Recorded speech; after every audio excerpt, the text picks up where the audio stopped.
Hello सांग मैंने प्रथम तो गुड मॉर्निंग।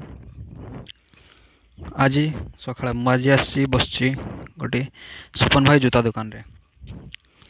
तो तो मुझे जो बस मोर आज गोटे कथा मन पड़ुची जे आमे प्रतिदिन समस्ते प्राय समस्ते जूता लगे था पादरे आउ जियाड़े जाऊ मध्य जूता लगे था घर भितर घरे मध्य थिला बेले मध्य जूता लगे था किंतु भूल वशतः ଯେତେବେଳେ ଘରେ ଥାଉ ଜୋତାଟିକୁ କାଢ଼ିଦେଇ ଇଚ୍ଛା ହୁଏ ମୋ ବାଡ଼ିଆଡ଼େ ବୁଲି ଯିବା ପାଇଁ ବାଡ଼ିଆଡ଼େ ବୁଲି ଚାଲିଯାଉ।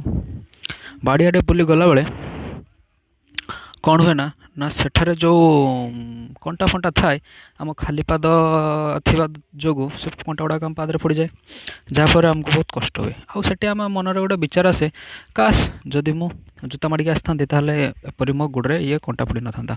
ତାହେଲେ ସେଠି ଆମେ ଆମର ନିଜର ଭୁଲଟାକୁ ରିଏଲାଇଜ୍ କରିପାରିଲୁ। ସେମିତି ବନ୍ଧୁମାନେ ଯଦି ଆମେ ଆମ ନିତିଦିନ ଜୀବନରେ ଏମିତି ବହୁତ କିଛି ଭୁଲ କରୁଛେ, ଏମିତି ଏତେ ମାତ୍ରାରେ ଭୁଲ କରୁଛେ ତାର କଳ୍ପନା କରିବା ଅସମ୍ଭବ ହେଲା କି।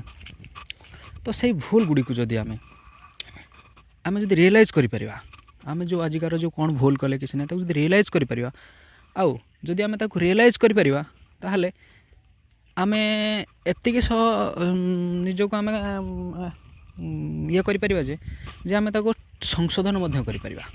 ପ୍ରଥମତଃ ଭୁଲରେ ହେଉଛି ପ୍ରତ୍ୟେକ ବା ବହୁତ ବଡ଼ ବଡ଼ ଲୋକ କୁହନ୍ତି ଯଦି ଆପଣମାନେ ନିଜର ଭୁଲକୁ ରିଏଲାଇଜ୍ କରିପାରୁଛନ୍ତି ତାହେଲେ ସେ ଭୁଲକୁ ସଂଶୋଧନ କରିବାର ଗୁଣ ଆପଣଙ୍କ ପାଖରେ ନିହାତି ଥିବ। ଯଦି ଆମେ ସେଇ ଭୁଲକୁ ରିଏଲାଇଜ୍ କରି ଆମେ ତାକୁ ସଂଶୋଧନ କରିଦେଇ ପାରିଲେ, ଆଉ ଯଦି କେବେ ସେମିତି ଭୁଲ ନ କରି ହେଲା ତାହେଲେ ମୁଁ ଭାବୁଛି ଆମ ଜୀବନଟା ବହୁତ ସୁନ୍ଦର ହେଇଯିବ। ଆଉ ସମସ୍ତଙ୍କ ପାଖରେ ମଧ୍ୟ ଆମେ ବହୁତ ଭଲ ବ୍ୟକ୍ତି ଭାବରେ ପରିଣତ ହୋଇପାରିବା। ତେଣୁ ମୋର ବିଶେଷ କିଛି କହିବାର ଆଉ ଅଧିକା ନାହିଁ। ତେଣୁ ମୁଁ ଏତିକି କଥା କହିବି, ଯାହା ବି ଆମେ ଭୁଲ କରୁଛେ ସେ ଭୁଲକୁ ଆମେ ରିଏଲାଇଜ୍ କରି ତାକୁ ସଂଶୋଧନ କରିପାରିଲେ ଆମ ଜୀବନଟା ବହୁତ ସୁନ୍ଦର ହେଇଯିବ ପ୍ରତ୍ୟେକ ମୋମେଣ୍ଟରେ। ତ ଏହା ହିଁ ମୋର ଛୋଟିଆ ଗୋଟେ ଅନୁରୋଧ ହେଲେ ବି ଅଚ୍ୟୁକ୍ତ ହେବ ନାହିଁ। ଯାହା ବି ହଉ ନିହାତି ଆପଣଙ୍କୁ ଭଲ ଲାଗିବ।